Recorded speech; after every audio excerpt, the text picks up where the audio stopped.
大家好，我係阿亮。咁萬達廣場對於我哋大亞灣嘅樓市究竟影響力有幾大呢？嗱，我哋睇翻2016年到2026年呢10年嘅房地產發展歷程啊，前5年嘅銷售冠軍咧一直都係我哋嘅龍崗城嘅，冇變過。咁我哋惠州樓市真係開始爆嘅時候咧，其實就係2016年開始嘅啫，所以呢一個數據咧係非常之有參考價值嘅。咁去到我哋2018年萬達廣場選擇咗喺呢邊進駐磨合發展2年之後咧，咁我哋嘅銷售冠軍咧就正式從龍崗城嘅壟斷時代變成咗只發生喺我哋萬達商圈附近嘅樓盤，即係2020年開始到2024年銷售冠軍就一直係泰豐木馬湖。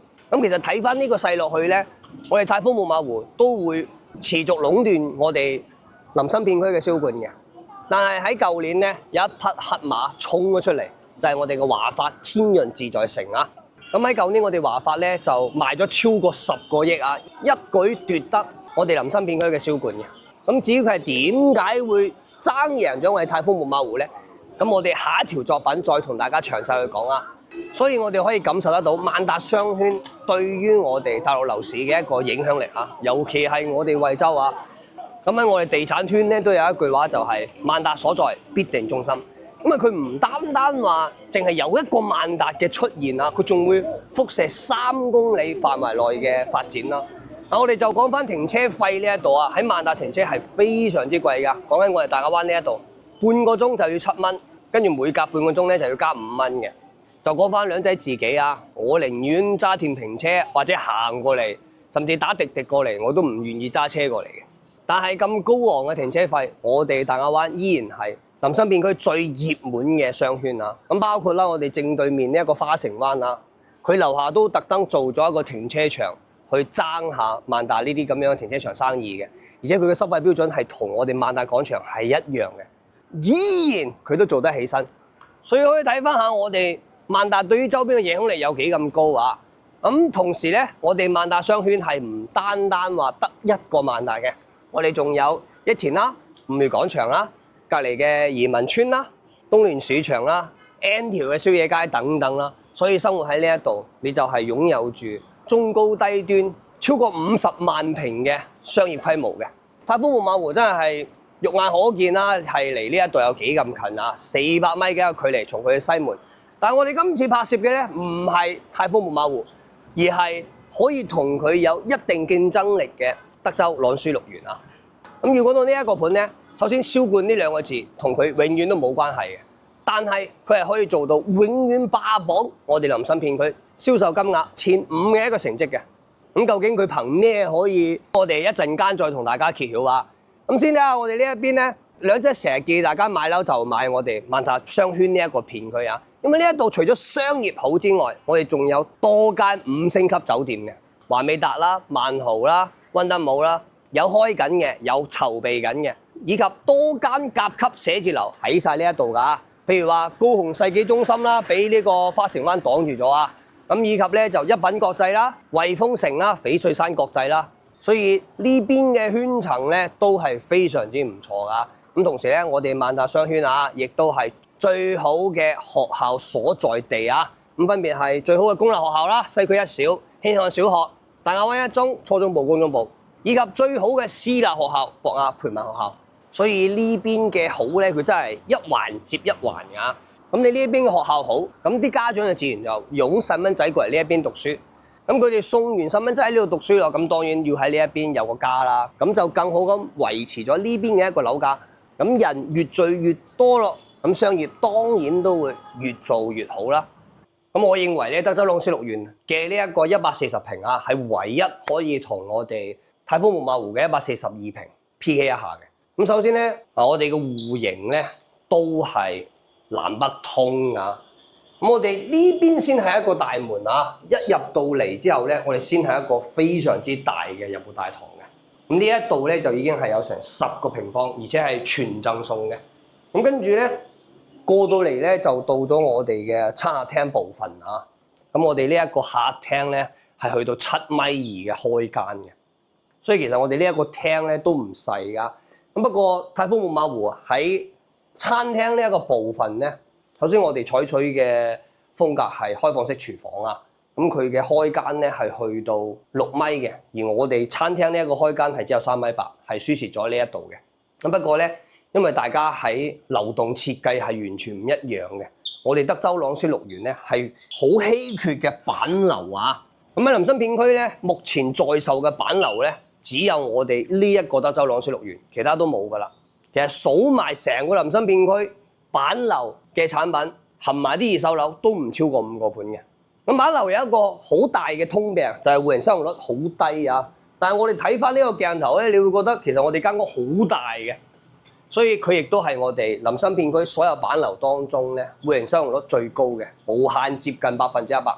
一般板樓戶型使用率啊，真係只有68嘅啫，好少少嘅係72。所以睇翻呢個數據咧，我哋德州朗舒綠園嘅戶型使用率係非常之驚人嘅。咁板樓嘅好處就係我哋嘅建設成本會更加高啊！而且喺露台呢一度咧，我哋唔會有任何嘅遮擋嘅。咁你正常塔樓咧，我哋前排嘅露台係會睇到啲細戶型嘅產品噶嘛。而我哋依家可以睇到，我哋正前方咧係非常之開闊㗎。咁喺景觀呢一度咧，我哋同泰豐木馬湖去比，佢就係睇翻湖景啦、園林啦，而我哋咧係睇翻山景嘅。咁呢個角度會更加清晰一啲啊。因為我哋實際上賣嘅咧就係我哋正前方嘅呢一個5棟啊。所以咧，到時候個景觀咧會更加斜少少，而我哋依家拍攝緊嘅樓棟咧係1棟，咁展示出嚟嘅效果咧就係大家睇緊花園。實際上5棟嘅 view 會更加好啊，因為5棟咧就又睇山啦，然之後又睇花園嘅。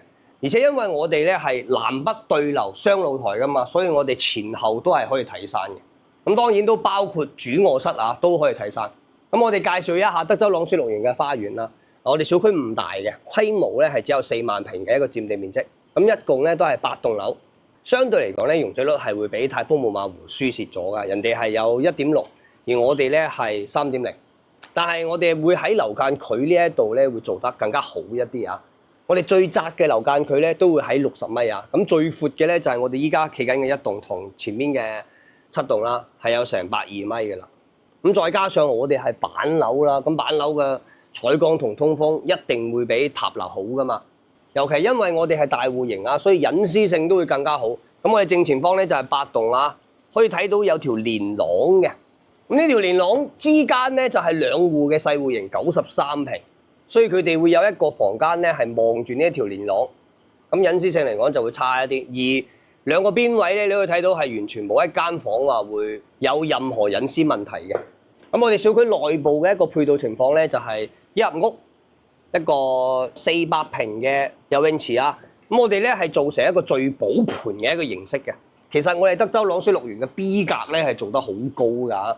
首先我哋呢一個盤做出嚟嘅時候咧係喺2019年，咁當時咧呢一個盤啊係由德州集團嘅2代去起㗎，所以佢咧就雄心壯志係要對標我哋成個大亞灣最 top 嘅錦繡1號去做嘅。咁錦繡1號咧，從開盤至今啊，一直都係賣2萬蚊以上嘅，最巔峰嘅時候去到28000一個方。咁佢亦都係我哋成個惠州最貴嘅樓盤。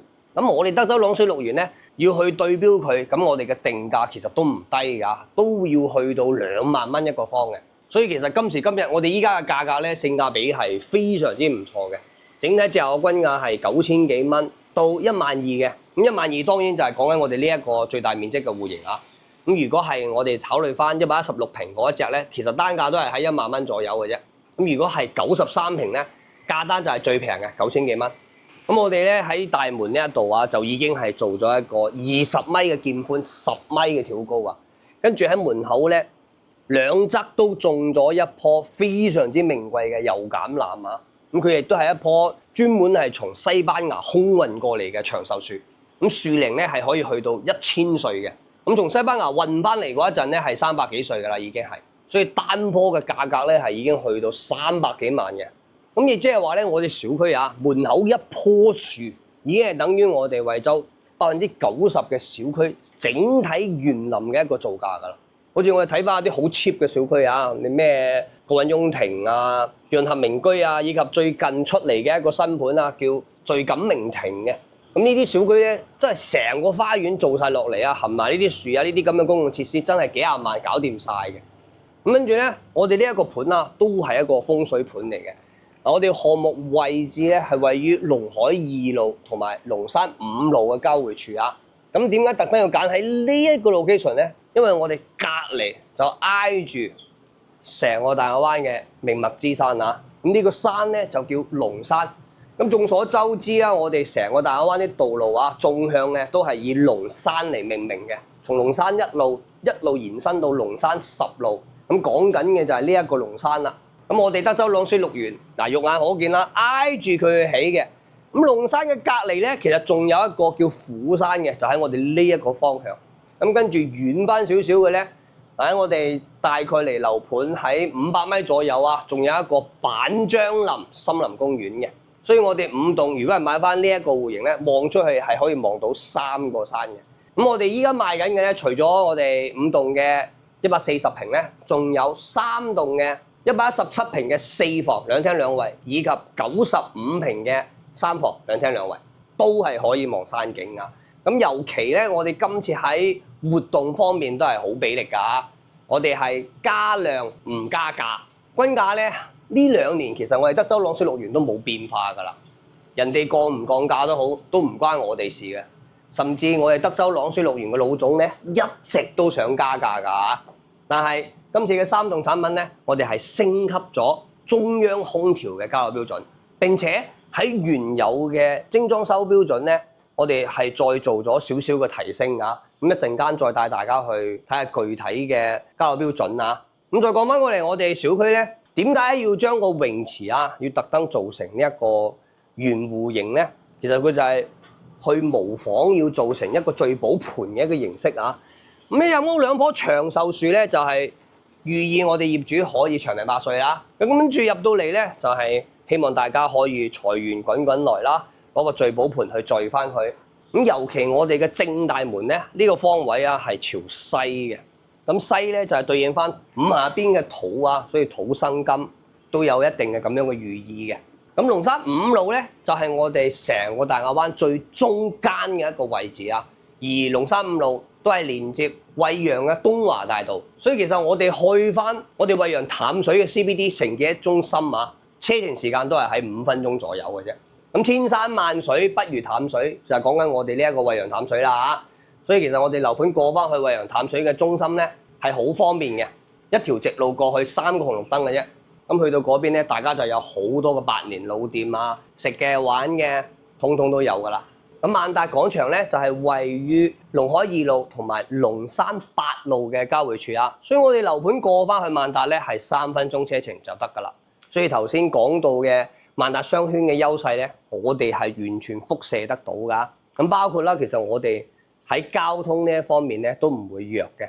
離林森片區唯一嘅一個高鐵站惠陽站咧，我哋車程時間都係喺15分鐘嘅啫。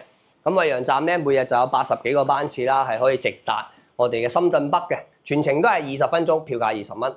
咁最晏嘅嗰班車係夜晚11點幾嘅，所以其實我哋住喺德州朗水綠園啊，或者住喺我哋萬達商圈片區啊，都係可以隨時翻深圳嘅。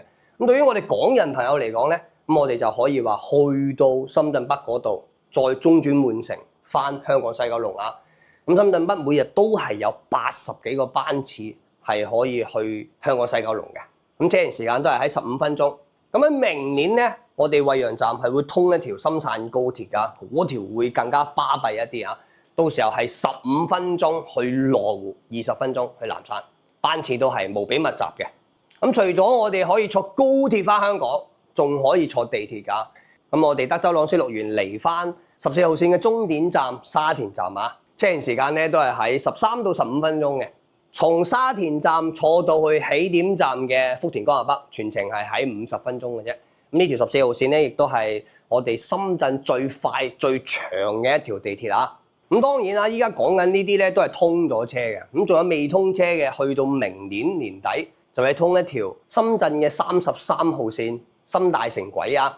咁33號線嘅起點站咧係深圳嘅寶安機場啊。咁離我哋惠州最近嗰個站點咧就係聚龍山站啊！咁其實呢個站離我哋樓盤都係喺15分鐘嘅一個車程。咁佢嘅時速咧係去到160公里每小時啊，全程咧都係35分鐘。所以我哋喺未來咧係會有越嚟越多嘅交通方式、交通選擇俾我哋返香港或者去深圳嘅。所以點解一直以嚟我哋林森片區都有生意做，就係因為我哋呢邊會越嚟越方便咁樣翻深圳啊，或者係翻香港嘅同時，我哋嘅樓價咧係深圳嘅1/3、1/4，甚至係1/10嘅。咁1/3講緊嘅咧就係坪山嗰邊啦，咁1/10嘅話就講緊嘅係寶安嗰邊噶啦。憑咩德州朗水綠園可以無論銷冠係邊個，佢都可以坐穩前5嘅呢一把交椅咧？咁首先就係我哋產品真係極為稀缺啊！咁頭先有講到啦，我哋係板樓，成個林森片區係唔超過5個盤做板樓。咁點解板樓有咁少咧？佢建設成本首先就真係會比塔樓要貴1.5倍，所以好多發展商係唔願意整嘅。咁其次咧就係戶型使用率呢一度，塔樓咧最差都會去到78嘅，而我哋板樓咧真係差嘅話係60幾啊嘛。對於客戶嘅話，呢一個戶型使用率係好難接受嘅。畢竟呢一個世界咧都係有錢佬佔比嘅份額係更加少噶嘛。你板樓的確係舒適度提升咗，前後冇遮擋，通風採光更好，但係買入嘅成本就要變高。不過咧，我哋德州朗水綠園真係從根本上去解決呢一個問題。尤其係我哋萬達商圈有板樓嘅產品只有一個2手樓嘅啫，就係兩仔自己住緊嘅新力上園。不過新力上園嘅話，佢嘅戶型使用率就係68啦。對比翻我哋接近100%嚟講咧，差距係無比巨大嘅。咁點解又可以我哋做到接近100%咧？咁首先我哋嘅發展商係本土嘅龍頭地產德州集團。咁當然我哋惠州係錫自己嘅親生仔㗎啦。咁所以咧喺建築設計嘅時候，我哋發展商係得到咗政府好多嘅綠燈支持嘅。咁譬如就係講我哋入戶啦，全贈送嘅呢一個接近10個方嘅露台。咁跟住咧，就係我哋嘅觀景露台咁呢一度咧，一般嚟講露台係送1/2嘅啫，而我哋呢一個露台係送咗3/4。我哋呢一個露台咧係有7.2米嘅長度，2米嘅闊度，即係我哋呢一個露台咧係有成14.4個方嘅，即係唔誇張咁講咧，呢一度我哋真係跑步養貓養狗都得㗎啦。我哋呢一度咧甚至係可以話封窗你可以將呢一個推拉門咧推佢出去。咁我會覺得咧就會嘥咗，因為我哋呢個交樓標準真係非常之好。我哋啲玻璃全部係工裝甲級寫字樓嘅同款玻璃。我哋外立面嘅設計咧係採取咗70%嘅玻璃幕牆，跟住咧就係30%嘅德國進口真石漆所以你可以睇翻下我哋呢一種外立面咧真係非常之美觀嘅。我哋呢個角度都可以瞄一眼隔離嘅華發自在城佢就係喺正我哋附近嘅啫。大家睇到嘅外立面品質咧就完全唔係一個 level 嘅。華發自在城就係我哋舊年嘅銷售冠軍㗎啦。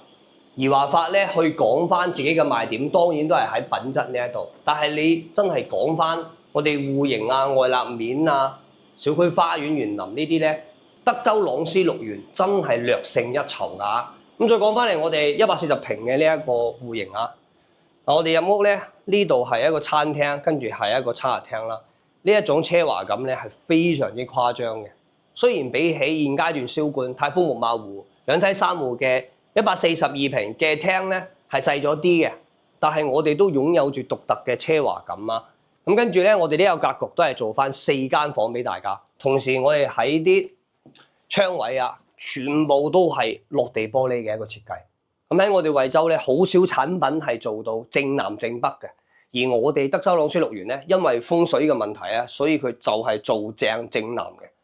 無論係我哋主露台，抑或係我哋依家企緊嘅次臥室，同埋我哋嘅主臥室，佢都係正南嘅一個景觀咁再配備埋呢一種落地玻璃窗咧，你望翻出去呢一種 view 咧，真係極致嘅。咁再加上我哋賣嘅係5棟5棟就係可以望埋山嘅添，會更加優美咁我哋呢一個房間嘅方數咧，佢都會有10個方嘅。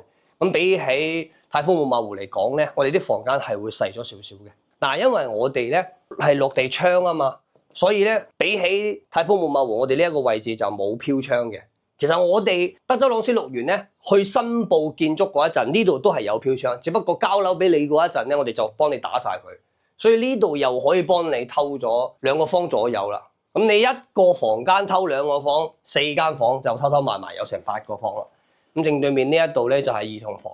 咁可以睇翻我哋啲房咧，全部都係可以好輕鬆咁樣做3面落床嘅。咁我哋賣5棟嘅話，呢一個 view 望出去咧都係望山㗎啦。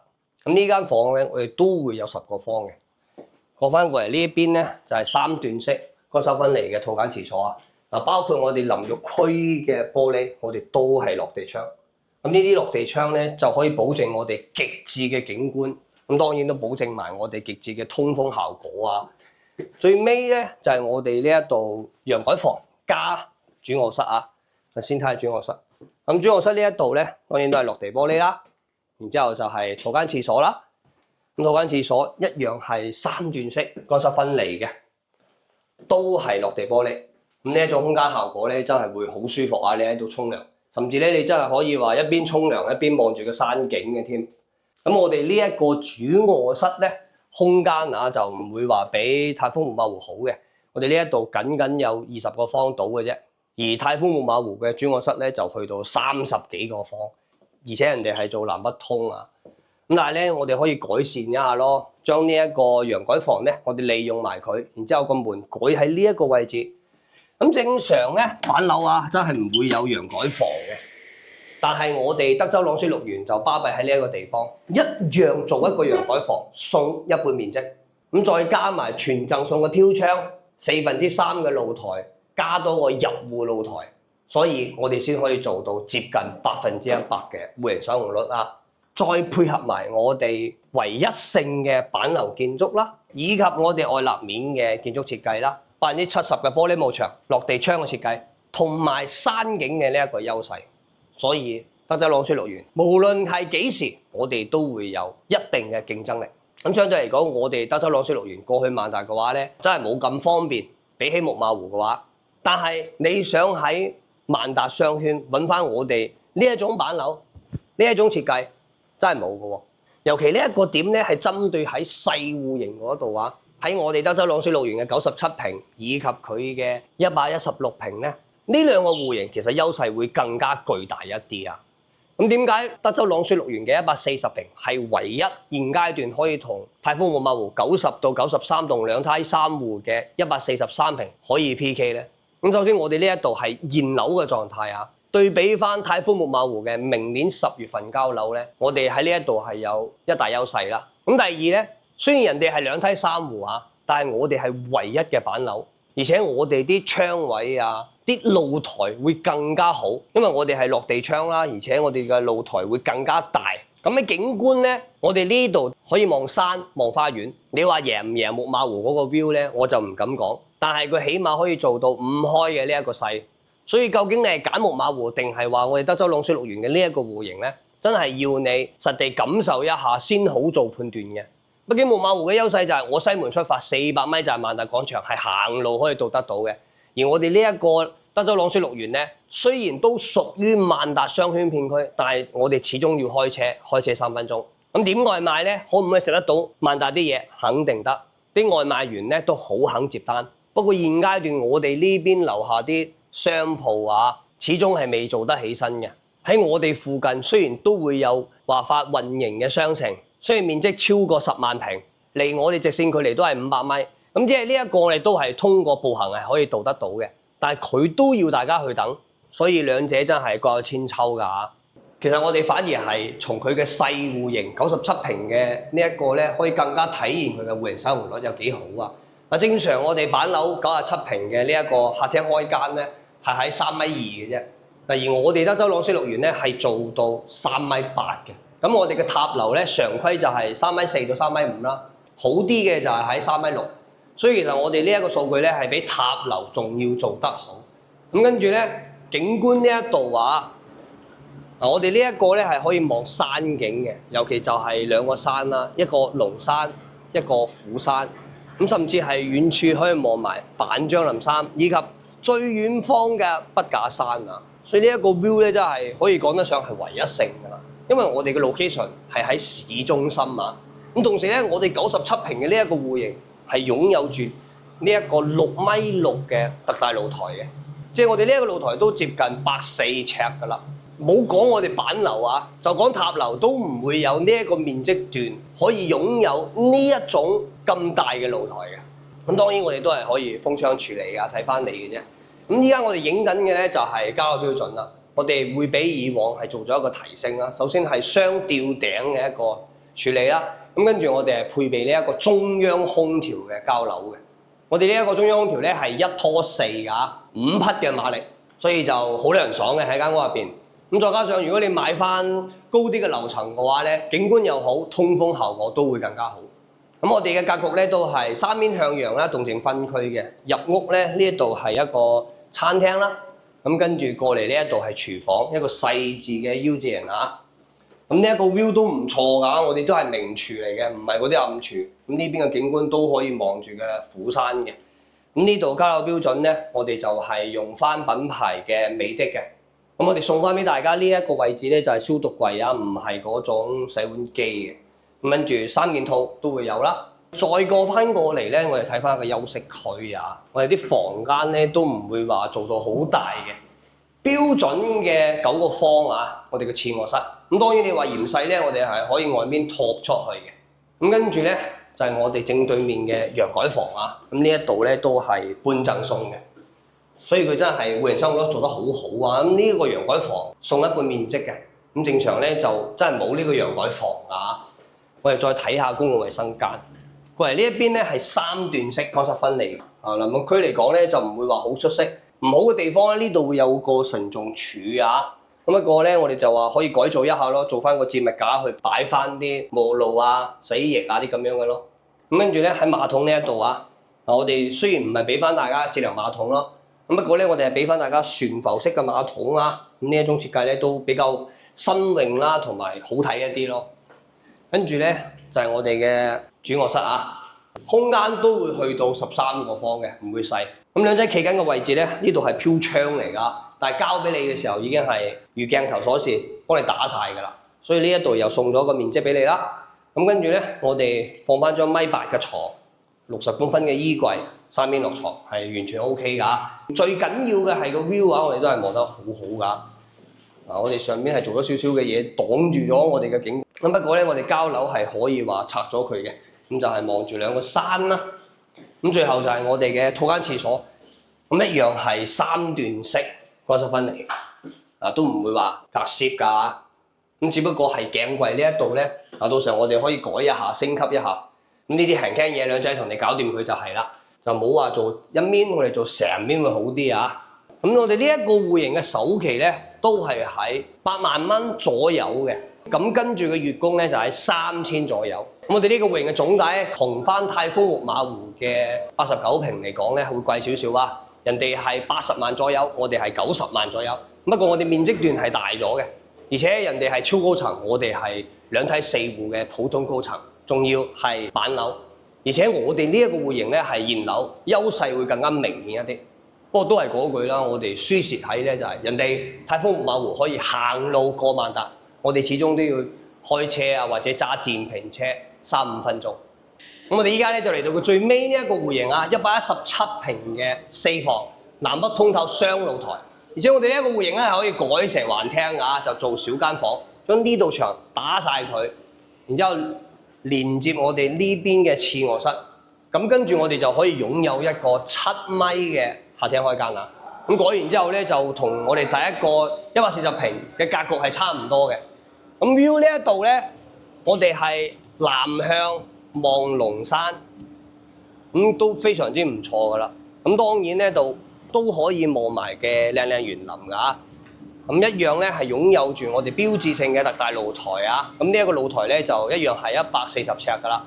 咁重點講一下咧，我哋呢一個空調外機啊，以後係可以攞走佢嘅，放喺下面嘅空調位啊，我哋有特登做好嘅。比起之前咧，我哋呢一個3棟係做咗一個升級嘅。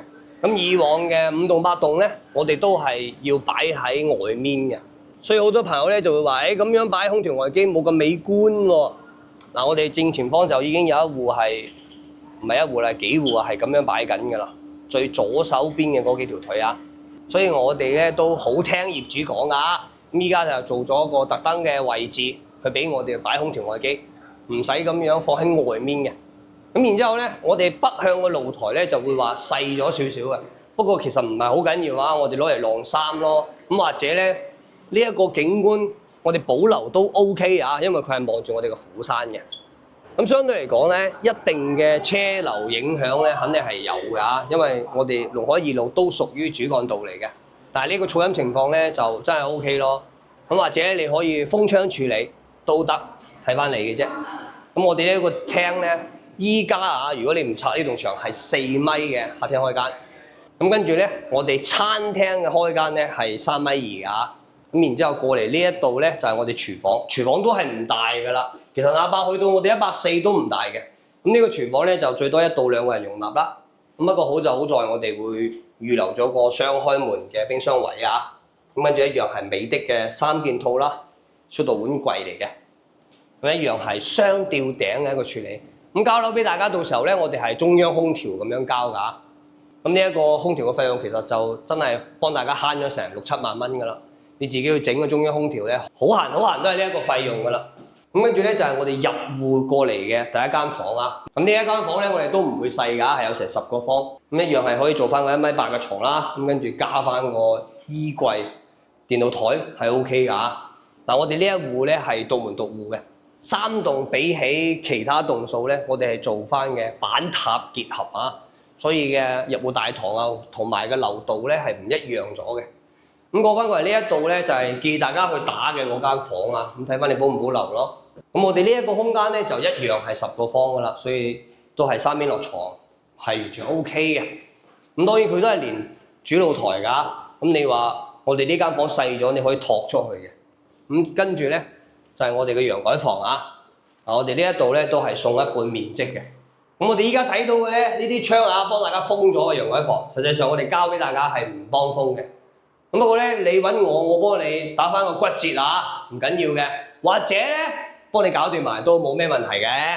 咁跟住咧就係我哋公共衞生間啊，3段式裝修分離嘅。咁鄰居區呢一度嘅開間咧係1米左右嘅啫，不過都 OK，唔會話卡嘅。咁跟住咧就係我哋嘅主人房㗎啦。咁主人房咧，佢都係一個套間廁所。不過呢個套間廁所咧就唔係好正啊，就係呢種酒店式嘅。不過就冇辦法啦，肯定有啲唔好㗎啦。最尾呢一個位置咧，嗱我哋睇到啊，呢度係承重柱，呢邊咧到時候我哋做翻個窗簾盒做窗簾，啱啱好嘅其實。跟住咧，我哋呢個主人房空間佢都會有15個方嘅，唔會細。大家放心心做1.8米嘅大床，3邊落床加衣櫃加梳妝台。完全 OK。View 呢一度咧，咁我哋就係望到少少山嘅主人房，斜斜地咁樣望啊。咁隱私性嚟講，絕對就係非常之 OK 㗎。我哋就唔會話同人哋陽台正對住嘅。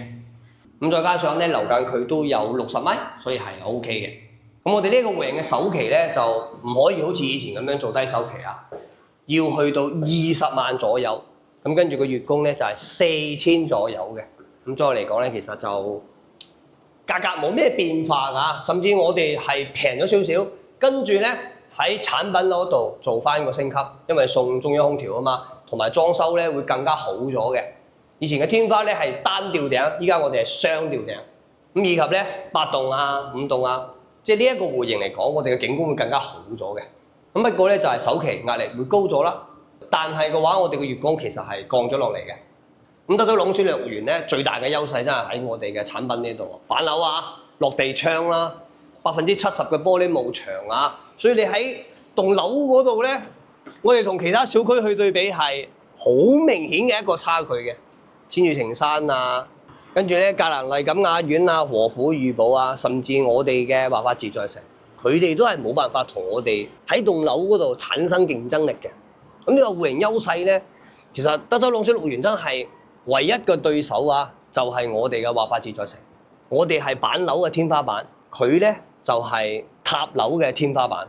但係華發咧係做唔到我哋德州朗雪樂園呢一種鬧中取靜啊！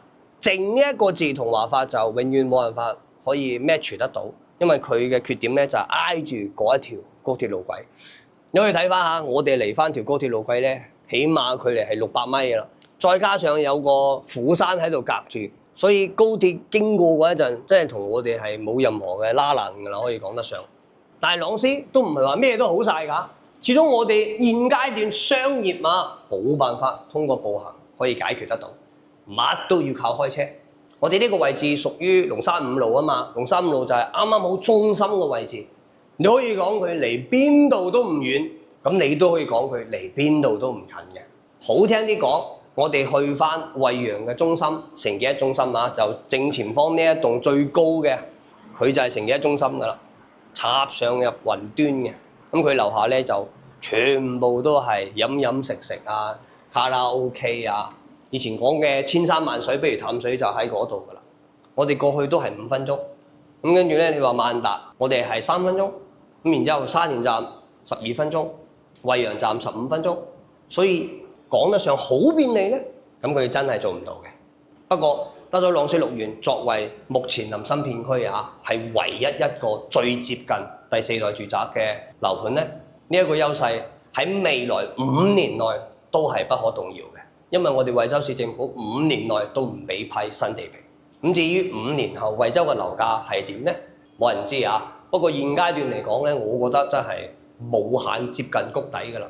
咁同時咧，你買喺我哋德州朗詩六園又好，買喺我哋臨新片區嘅某啲樓盤都好啊，我哋完全係可以滿足深圳人居住嘅需求、上班嘅需求，以及無數內陸嘅朋友或者係我哋港人朋友養老嘅需求。